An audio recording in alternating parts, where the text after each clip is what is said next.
I read 100 books this year, and these were my top 10. Hello, you guys, it's Grace, and today I'm going to be talking about my favorite books of 2025. As always, this list only includes books that are new to me this year, but I do want to talk about one reread as an honorable mention before we get started, and that is Frankenstein by Mary Shelley. I read this book when I was in school, and I looked back at my reading tracker and I only gave it 3 out of 5 stars. I reread it after I watched Guillermo del Toro's Frankenstein. Spoiler alert, I watched it 5 times in 1 month. So I reread this and I gave it a 5 out of 5 stars. This time around, I loved it. I marked it up quite a bit. I just viewed it in an entirely new way now that I'm a little bit older and appreciate it more. So now let's get into the actual top 10 favorite books of the year. Number 10 is Clara and the Sun by Kazuo Ishiguro.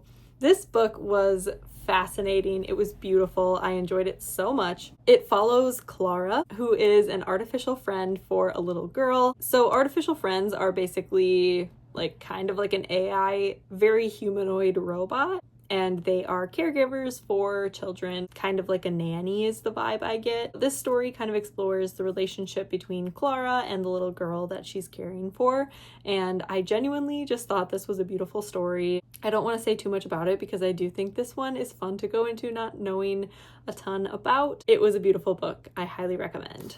Number 9 is The 7 Husbands of Evelyn Hugo by Taylor Jenkins Reid. As with all of Taylor Jenkins Reid's books, I felt like crack was sprinkled in the pages. I flew through this book. It was so fun to read. It follows Evelyn Hugo, who is a kind of Hollywood icon, and she is being interviewed throughout this whole book. That's kind of the frame of the story. Evelyn Hugo wants the person who's interviewing her to publish a book about her after she dies. There was a lot of glamour and drama and all of that, and it was just so fun to read this one. Number 8, I read the audiobook of. It's called I Want to Die, But I Want to Eat Tteokbokki by Beck Sehi. It is a memoir, and it describes her difficulties with depression and some anxiety, and the whole story is set where she's visiting a psychiatrist and having conversations with the psychiatrist and kind of working through some of these struggles. It was short, but so thought-provoking and so beautiful, and I can't wait to read the subsequent book that was published the year after this one was. Number 8 is Funny Story by Emily Henry. I love all of Emily Henry's books. I've thoroughly enjoyed every single one I've read, so this one was no exception. It's kind of like a partner swap kind of situation. The main character, Daphne, and her fiance end up breaking up because he leaves her for a friend of theirs. So the guy that she was dating and Daphne end up as roommates because they both lose their partners at the same time, and I genuinely adored it. If you haven't gotten around to this particular Emily Henry book, it is definitely worth the read. Number 6 is Never Let Me Go by Kazuo Ishiguro, and this one I have currently lent out to my mom. I loved it so much, and it's one of those books that I want everyone to read. This is another one I don't want to tell too much of the plot, but essentially it follows these 3 friends when they're young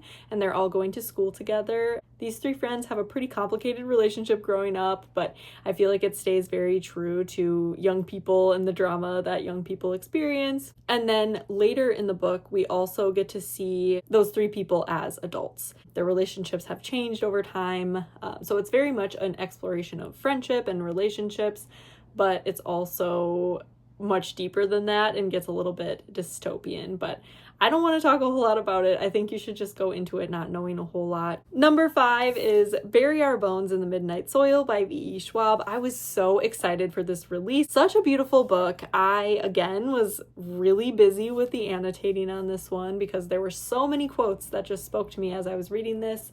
V.E. Schwab describes this book as toxic lesbian vampires, and it follows 3 different vampires throughout their relationship endeavors and lives as vampires. This is, I think, one of my favorite V.E. Schwab books, actually. Number 4 is The Atlas 6 by Olivia Blake. This one has been on my shelf for longer than I care to admit. I feel like the back describes it so well. Secrets, betrayal, seduction, power. It's kind of like dark academia vibes, and I love it. The characters are not likable in the slightest. Some of them are, in fact, the worst people I have ever read about, but the author does a beautiful job of still making them human, and I frankly could not put this book down. I read for an entire day straight to try to finish this book. The gist of this is that people with like magical powers of some kind, they all have different types of specialties, get selected for this Alexandrian society, and they're kind of fighting for their spot within the society while they are hopefully becoming stronger and adjusting their power. I don't know the best way how to describe this without giving stuff away, so you'll just have to trust me that it's amazing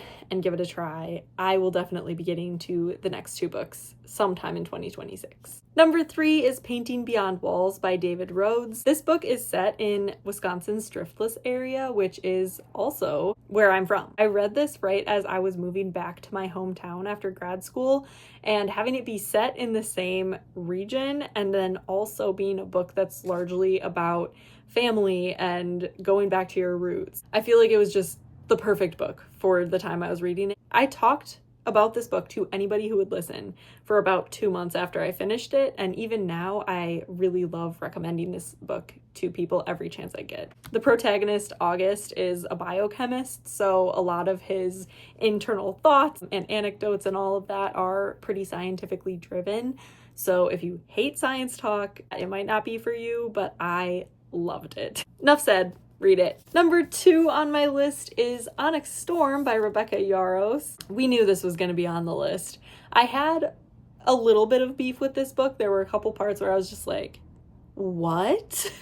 But overall, I loved it. It was still super enjoyable and so much fun to read. I loved the expansion we got on Violet and Xaden's characters and a couple other characters that we learn a little bit more about throughout the course of this book. These books will always just be fun to me to read, and I will always pick them up. And last but not least, the best book of 2025 for me was Babel by R.F. Kuang. It follows 4 students at Oxford University's Royal Institute of Translation. Honestly, the character development in this book blew me away. R.F. Kuang made me care about these characters like they were my own children within 100 pages. As with all of her books as well, this one is so real. Like, she's not gonna bullshit you. She's gonna talk about colonialism in very academic terms and just expect you to keep up. And honestly, it's one of my favorite things about her writing style. She's not going to apologize for how smart she is. She's just gonna put it on the page. This book made me cry. It made me laugh. It made me think. I finished it on a plane